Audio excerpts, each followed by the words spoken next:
wa ala millati abina Ibrahim hanifan muslima wa ma kana minal musyrikin.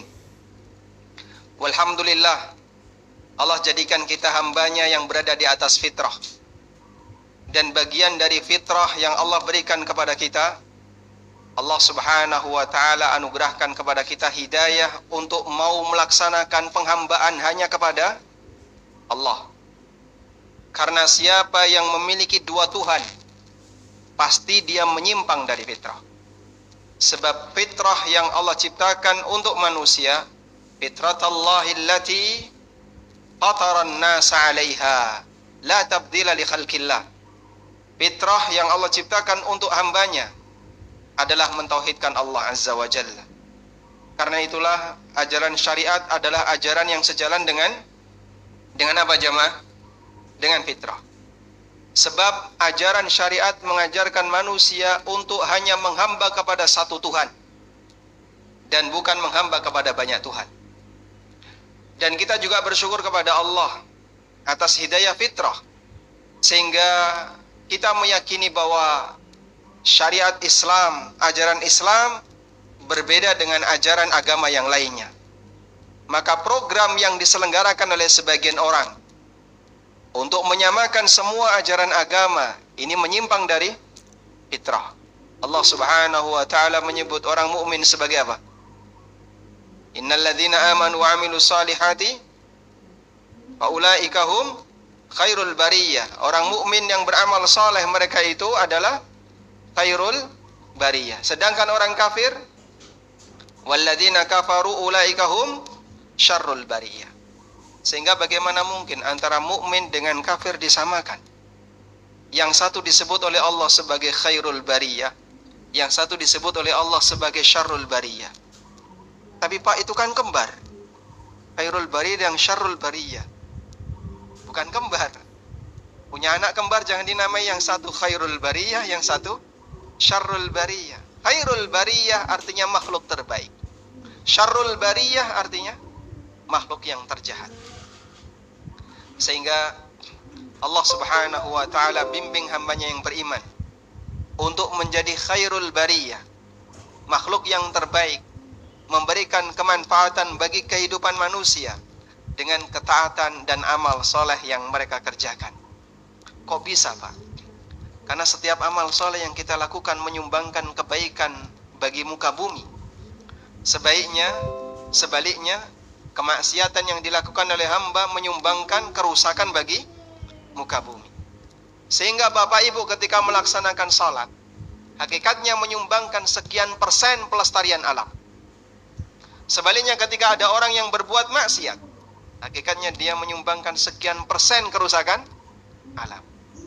Makanya Allah subhanahu wa ta'ala menyebut orang-orang munafikun sebagai apa? Sebagai al-mufsiduna fil ard, sebagai pelaku kerusakan di muka bumi. Karena mereka adalah sumber kemaksiatan, banyak melakukan kemaksiatan. Allah subhanahu wa ta'ala berfirman di surat Al-Baqarah, bercerita tentang karakter orang munafik. Wa idza qila lahum la tufsidu fil ardi qalu innama nahnu muslihun. Ketika disampaikan kepada orang-orang munafik, la tufsidu fil ard, jangan berbuat kerusakan di muka bumi. Qalu, jawaban apa mereka? Apa jawaban mereka? Innama nahnu muslihun, kami sedang berbuat baik. Dan ahli tafsir seperti yang dinyatakan oleh Ibnu Katsir dalam tafsirnya, yang dimaksud dengan la tufsidu fil ard, janganlah berbuat kerusakan di muka bumi, adalah jangan berbuat maksiat. Karena kerusakan di muka bumi itu bentuknya adalah merusak tatanan sosial masyarakat dengan berbuat maksiat, melakukan pelanggaran terhadap syariat. Dan salah satu di antara bentuknya, kata para ahli tafsir, adalah mereka menyamakan antara mukmin dengan kafir.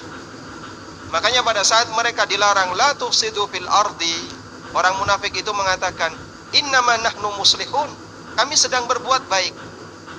Dan kata Ibnu Abbas radhiyallahu anhu, maksudnya adalah kami sedang menciptakan kerukunan antar umat beragama agar mereka semua sama, sehingga mukmin dan kafir jangan dibedakan. Itu programnya siapa?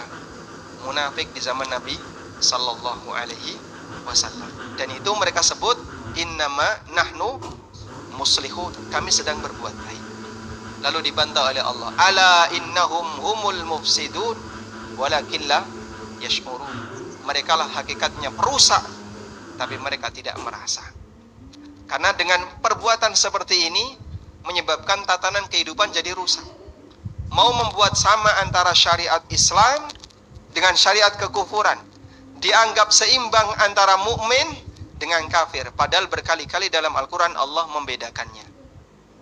Baik, jamaah yang dimuliakan Allah Subhanahu wa taala, kita sedang belajar bagaimana cara beribadah. Dan dalam beribadah Allah tidak hanya menilai bagian lahiriah, tapi Allah juga menilai bagian batin. Karena Allah Subhanahu wa taala akan menghisab kita lahir batin. Sepakat dengan kalimat ini? Allah akan menghisab kita lahir batin. Sepakat dengan kalimat ini? Yang nggak sepakat boleh angkat tangan. Allah menghisab kita lahir batin. Apa dalilnya? Hadis riwayat Muslim. Nabi SAW bersabda, Innallaha la yanzuru ila suwarikum wala ila amwalikum walakin yanzuru ila qulubikum wa a'malikum. Sesungguhnya Allah Ta'ala tidak melihat muka kalian. Allah ranyawang rupamu. Allah tidak melihat muka kalian. Wala ila amwalikum. Allah juga tidak melihat harta kalian. Mau kaya, mau miskin, bukan itu penentu hebat di sisi Allah Ta'ala. Walakin yanzuru ila qulubikum wa a'malikum. Tapi Allah melihat hati kalian dan amal perbuatan kalian. Sehingga sebagaimana kita akan dihisap oleh Allah dengan amal perbuatan yang kita lakukan, kita juga akan dihisap oleh Allah dengan kondisi hati yang ada pada diri kita. Maka dua hal ini kudu lempeng. Hatinya lurus, amal yang zahir juga lurus. Salah satu bisa menyebabkan ibadah itu tidak diterima oleh Allah Ta'ala. Karena itulah prinsip yang ditegaskan oleh para ulama, rukun diterimanya amal ada dua. Satu, ikhlas karena Allah. Yang kedua, mutaba'ah, sesuai petunjuk Nabi SAW. Rukun yang pertama ikhlas, berbicara urusan batin. Rukun yang kedua mutaba'ah, mengikuti petunjuk Nabi SAW. Ini berbicara urusan apa? Urusan lahiriah. Karena Allah akan menghisap kita lahir dan batin. Baik, kaitannya dengan ini jamaah. Kalau ada orang yang salah dalam masalah lahiriah, gak boleh dibela dengan alasan batin. Demikian pula sebaliknya, kalau ada yang salah dalam masalah batin, jangan dibela dengan bagian yang lahir. Karena kita akan dihisap oleh Allah lahir dan batin. Salah satu bisa menyebabkan ibadah itu jadi tidak diterima. Contohnya gimana toh, Pak? Yang salah lahirnya tapi dibela dengan batin. Banyak sekali. Ada orang misalnya, dia sholat, tapi Masya Allah sholatnya secepat kilat. Culit. Ya. Seperti ayam mematuk. Saking cepatnya ketika dia sujud. Dikandani, Pak nyuwun sewu, sholat jenengan kados niki tidak sah. Kenapa? Gak tumak nina. Yang penting kan ikhlas Thomas. Yang penting kan ikhlas. Dia membela kesalahan lahir dengan alasan apa? Dengan alasan batin. Pak, saya tidak berurusan dengan Bapak ikhlas maupun tidak ikhlas. Saya tidak berurusan dengan bagian batin Bapak. Dalam sholat bagian lahir juga dinilai oleh Allah. Nek keliru, jangan pakai alasan dengan batin. Karena amal lahir yang salah kalau digunakan alasan batin, nanti rusak dunia ini. Ana wong maling, jenengan kok maling pripun? Niatku apik kok, Pak. Maling niat apik pripun, Pak? Sah napa boten malinge, Pak? Sah atau tidak jadi maling? Sah. Layak untuk dihukum. Boleh nggak seperti ini? Orang niat untuk bersedekah tapi maling. Niatnya bagus nggak? Bagus nggak niatnya? Bagus ya. Tapi amalnya salah. Kira-kira gimana, Pak? Amal salah tapi dibela dengan niat yang baik, sah atau tidak? Nggak boleh seperti itu. Amal yang salah, ya disalahkan. Anda keliru. Kalau mau sedekah, jangan maling. Sehingga dia mencuri, tapi dengan niat untuk bersedekah. Lalu dia beralasan, yang penting kan niat saya baik. Koruptor misalnya, dia ngambil duit negara. Ketika ketangkap, niat saya mau wakaf, saya mau nyumbang untuk Masjid Ar-Royan. Boleh nggak seperti ini? Boleh diterima, Pak? Nggak boleh. Kenapa? Anda berbuat salah lahiriah, jangan pakai alasan batin. Karena salah lahir tidak boleh kita gunakan alasan batin. Hal yang sama juga kita jumpai ketika ada orang yang sholatnya nggak sesuai sunnah, tidak sesuai dengan apa yang diajarkan Nabi SAW. Ketika dia melakukan sholat, banyak sekali tambahan-tambahannya. Sehingga pada saat dia melakukan sholat, saking banyaknya tambahannya, sampai jauh dari apa yang diajarkan oleh Rasulullah SAW. Ketika dinasihati, seperti ini tidak boleh. Sholat Anda jauh dari sunnah Nabi SAW. Alasannya apa? Yang penting niat saya baik. Yang penting kan ikhlas toh, Pak. Niatku apik, sholat kok disalah nih. Saya tidak menyalahkan sholat, tapi praktek Bapak sholatnya salah. Boleh nggak kayak gini? Boleh atau tidak? Karena masalah lahiriah kita bisa menilai. Nabi SAW menilai lahiriah sholat seorang sahabat. Dan yang dinilai manut, sehingga ketika disalahkan dia ngikut. Orang zaman sekarang disalahkan ngamuk, dia beralasan, kamu siapa? Bukan Tuhan kamu ini. Yang berhak menerima amal kan bukan kamu, tapi Allah. Betul. Tapi saya bisa menilai sholat Bapak batal. Kok bisa? Rukunnya ditinggalkan. Anda sholatnya terlalu cepat, tidak tumak nina. Baik. Kalau Anda ditanya jamaah, siapa manusia yang sholatnya paling baik? Rasulullah SAW. Siapa yang sholatnya paling sempurna? Rasulullah SAW. Makanya dijadikan sebagai apa? Standar. Sebagai standar. Dan beliau berpesan kepada para sahabatnya, Sallu kama ra'aitu muni. Sallu kama ra'aitu muni usalli. Makanya nek salat kudu muni. Salah tak bener? Masya Allah. Nabi SAW kok pintar bahasa Jawa.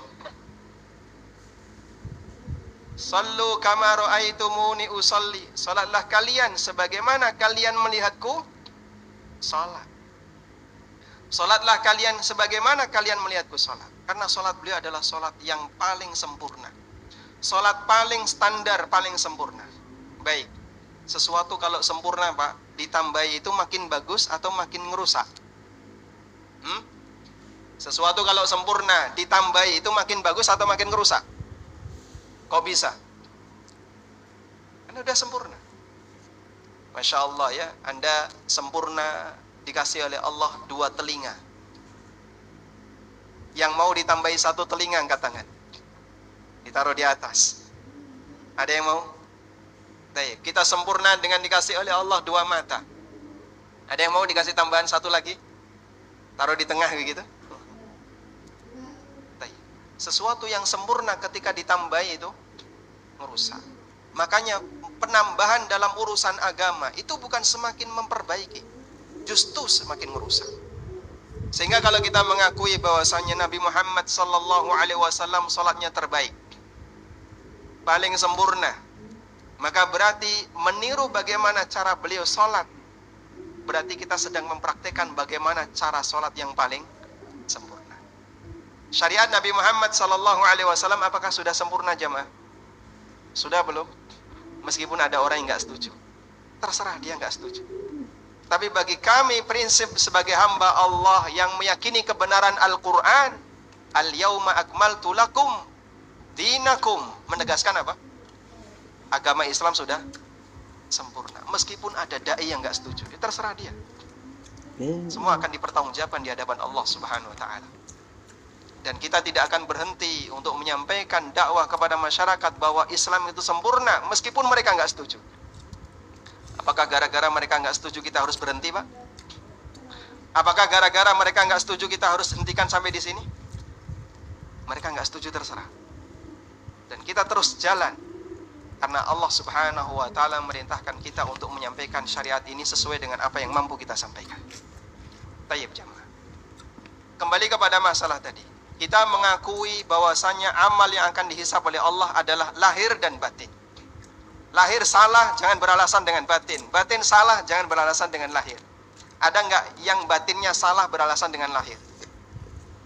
Ada orang yang ketika sholat, tapi Masya Allah, pikirannya melayang kemana-mana.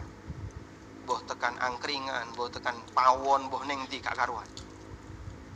Lalu dia dikasih pengajian tentang masalah sholat itu harus khusyuk, batinnya kudu bener. Kalau enggak, sholat kamu enggak ada ruhnya. Loh mas, yang penting kan sholat toh mas. Yang penting kan sholat. Gerakanku kan mas bener. Rukun dan syaratnya tak penuhi kabeh. Kok saya kurang? Saya tidak berurusan dengan bagian itu. Alhamdulillah kalau bapak sudah bagus di masalah syarat rukun dan wajib sholat. Tapi ketika sholat, kita juga perlu benerin batin. Dan batin dalam sholat itu harus ada kesibukan. Yaitu apa? Khusyuk mikir apa yang sedang dikerjakan dalam sholat. Karena itulah belajar sholat khusyuk, hakikatnya kita sedang belajar bagaimana cara sholat yang sempurna lahir batin. Hakikatnya kita sedang belajar bagaimana cara sholat yang sempurna lahir dan batin. Materi ini menarik atau tidak? Bagi Anda penting enggak? Kalau enggak penting boleh ditinggalkan forum ini. Baik. Ada sebagian orang yang enggak peduli dengan sholatnya. Sehingga ketika dia sholat, kecilik sampai gede podo, Pak. Enggak pernah ada perubahan. Modal ilmu dia untuk sholat adalah apa yang dulu diajarkan oleh gurunya waktu TK. Sampai gede podo koyo ngono. Enggak ada perubahan. Dia enggak pernah punya bayangan piye to carane sholat sing bener. Enggak pernah punya bayangan bagaimana cara sholat yang benar, enggak pernah punya bayangan bagaimana memperbaiki sholatnya. Orang seperti ini berarti tidak perhatian dengan ibadah sholatnya. Kita mengakui bahwa kita adalah hamba yang lemah. Masih banyak dari amal ibadah kita yang kurang. Belajar tujuannya apa? Membenahi satu demi satu, barangkali ada bagian yang kurang dari ibadah yang kita kerjakan. Karena itulah jamaah yang dimuliakan Allah Subhanahu wa ta'ala, kita belajar bagaimana cara sholat yang benar. Karena kita mengakui sholat kita barangkali masih ada banyak kekurangan. Selanjutnya kita berusaha bagaimana agar sholat kita lebih sempurna lahir dan batin. Baik, hadirin yang dimuliakan Allah Subhanahu wa ta'ala, berikutnya kita akan menjelaskan tentang apa itu khusyuk. Apa itu khusyuk? Khusyuk secara bahasa artinya tenang.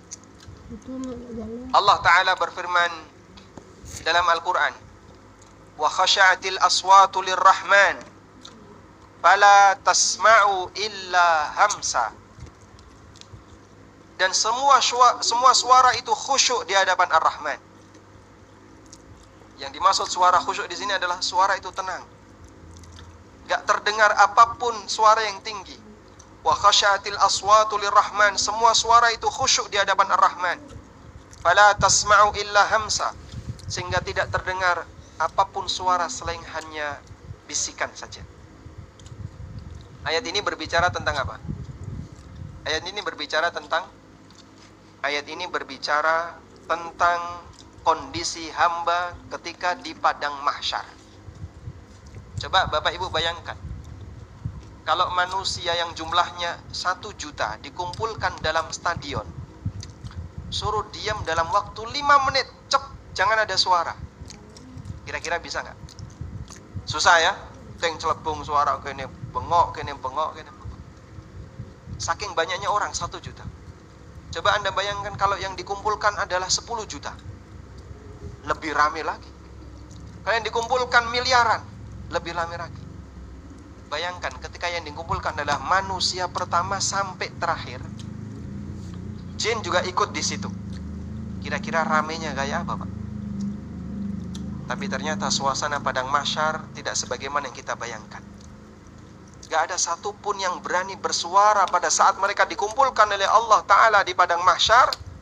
Fala tasma'u illa hamsa. Tidak terdengar suara apapun selain hanya suara bisikan. Seperti suara bisikan. Karena gerakan manusia dan jin. Sehingga yang dulu ketika di dunia dia vokal, waktu di akhirat ngapain dia? Ketika di akhirat ngapain dia? Masih vokal? Tidak berlaku. Wa khasyatil aswatu lirrahman. Suara di hadapan Ar-Rahman semuanya tertunduk di hadapan Allah Ta'ala, sehingga tidak ada terdengar kecuali hanya suara bisikan saja. Itulah kondisi padang mahsyar. Dan Allah sebut suara ketika itu khasyaat, tunduk. Dan itulah makna khusyuk secara apa? Bahasa. Artinya adalah tunduk. Dan makna khusyuk secara istilah tidak jauh dari makna bahasa ini. Kalau di buku di halaman yang kedua, saya mengutip keterangan yang disampaikan oleh Syekh Dr. Sa'id Al-Qahtani rahimahullah. Beliau punya buku judulnya Al-Khusyu' fis Shalah, dan itu termasuk salah satu referensi yang saya gunakan dalam menulis buku ini. Syekh Dr. Sa'id Al-Qahtani menyebutkan, Al-Khusyu' fis Shalah, kata beliau, khudurul qalbi inda talabbusihi bi ta'atillah. Menghadirkan hati saat orang itu sedang melakukan ketaatan. Menghadirkan hati saat orang itu sedang melakukan ketaatan.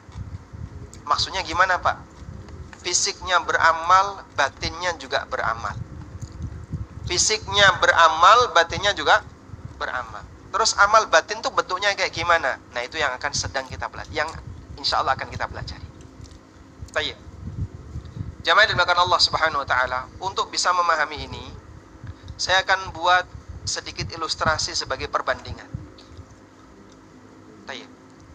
Ada orang yang dia membaca berita. Dia baca berita. Orang kalau baca WA, baca berita, dalam suasana bising penuh dengan keramaian, bisa nggak, Pak? Bisa nggak? Bisa ya. Antum baca koran, baca berita, baca WA di kafe atau di pasar. Banyak orang kayak gitu? Banyak. Dia bisa baca. Kenapa? Baca seperti ini gak butuh konsentrasi. Sambil lalu bisa, gak butuh konsentrasi. Baca berita itu gak butuh konsentrasi. Beda kalau orang sedang ngerjakan ujian matematika, ujian UN matematika, soalnya rodok sulit dan jenengan tidak ingin gak sampai lulus. Kira-kira gimana? Bisa nggak dilakukan dalam suasana bising? Nggak bisa ya. Makanya kalau ujian ada pengumuman apa? Harap tenang, ada ujian. Kenapa kalau baca berita nggak ada pengumuman? Harap tenang, sedang baca berita. Mau coba berita harap perlu tenang. Tapi ini orang lagi ujian, kenapa dia butuh tenang? Karena dia butuh fokus. Dia butuh fokus. Sudah? Kurang lebih seperti itulah jemaah. Ada kegiatan di mana orang itu butuh fokus. Ada kegiatan di mana orang itu tidak butuh fokus. Kegiatan yang tidak butuh fokus misalnya apa? Baca berita, nonton film. Tapi kalau orang sedang misalnya membaca materi, nanti kamu akan diujikan materi ini. Kalau kamu nggak bisa, gagal. Dia akan fokus di ini siji-siji. Rame, ganggu itu. Kira-kira seperti itulah suasana kerja manusia. Sudah? Baik. Sekarang saya bawa kepada sebuah hadis Nabi SAW. Baik. Bapak Ibu yang dimuliakan Allah, kita kasih sedikit catatan ya. Bagaimana perbandingan antara karya ulama dengan karya wartawan. Tulisan Al-Quran dan Sunnah, tulisan ulama itu kalau dibaca sambil bising, kita tidak dapat ilmu. Anda bacanya harus serius, fokus. Dibaca alon-alon sehingga dapat ilmu. Tapi kalau koran dibaca sambil lalu bisa. Makanya biasanya koran itu ditaruh di tempat-tempat istirahat yang banyak orang. Di stasiun atau di mana banyak orang bising, dikasih koran. Karena baca berita itu sambil lalu bisa. Gak detail, gak apa-apa. Baik. Orang kalau menyikapi tulisan berita itu biasanya gimana, Pak? Dilempar. Tahu pengantar koran Bu? Diapakan, Pak? Dilempar. Itu tulisan, Pak. Tulisan orang. Pernah lihat ada orang lempar tulisan ulama? Tidak ada ya. Diantarkan dengan baik. Ini buku ulama, dihormati. Berita itu ditulis pagi, sore basi. Karya Imam Bukhari 11 abad masa silam. Ditulis oleh Imam Bukhari 11 abad masa silam. Sampai sekarang sudah basi belum? Itu contoh perbandingan antara karya satu manusia dengan manusia yang lain. Makanya yang berisi ilmu, satu dia dihormati, dua nggak pernah basi. Tapi kalau berita, dia tidak diperlakukan secara terhormat dan nggak pernah basi. Cuman anehnya begini, kita lebih seneng moco berita timbangnya moco buku. Bener? Bener nggak? Hati kita sama berita itu terbuka. Golek berita, moco berita, WA isinya berita. Tapi dalam urusan ilmu membatasi diri. Dikasih pengajian menghindar. Dikasih tulisan gak gelem moco. Jumatan tekone telat. Wis ngono turu. Loh kapan sampean itu dapat ilmu? Padahal antara ilmu dengan berita yang lebih dibutuhkan hamba apa, Pak? Ilmu. Orang kalau belajar ilmu agama ada ketenangan dalam hatinya. Makanya Allah Ta'ala katakan, ala bidzikrillahi tatma'innul qulub. Bukankah dengan zikrullah hati akan menjadi semakin tenang? Tapi kalau orang mau coba berita, lara hati, betul nggak? Anda kalau baca berita sakit hati nggak? Tergantung isi beritanya, Pak ya. Nek sesuai partainya seneng, ya. Nek beda karo partai ini lara hati. Ya. Apalagi kalau beritanya sudah berbau politik. Sehingga kadang ada orang yang selesai baca berita ngamuk-ngamuk. Ngono kok ya diwoco. Coba kalau dia nggak baca berita, hatinya itu tenang. Ada orang baca berita, tindak kriminal di mana, korban sekian, nesu dia, ngantemi. Wah. Tapi kejadian di Jakarta, Anda di Purworejo, arep ngopo? Bandingkan antara kita dalam menyikapi berita dengan ilmu. Tapi sayangnya, orang lebih senang berita daripada ilmu. Padahal berita itu bikin sakit hati. Ya memang yang namanya mendengar berita tidak dilarang, tapi jangan terlalu sering. Coba pertimbangkan hal ini. Baik, kembali ke sini jamaah. Jadi Rasulullah Sallallahu Alaihi Wasallam pernah dikasih hadiah oleh seorang sahabat yang bernama Abu Jaham bin Hudzaifah. Beliau dikasih hadiah sebuah kain, yang kain itu ada luriknya. Tahu lurik?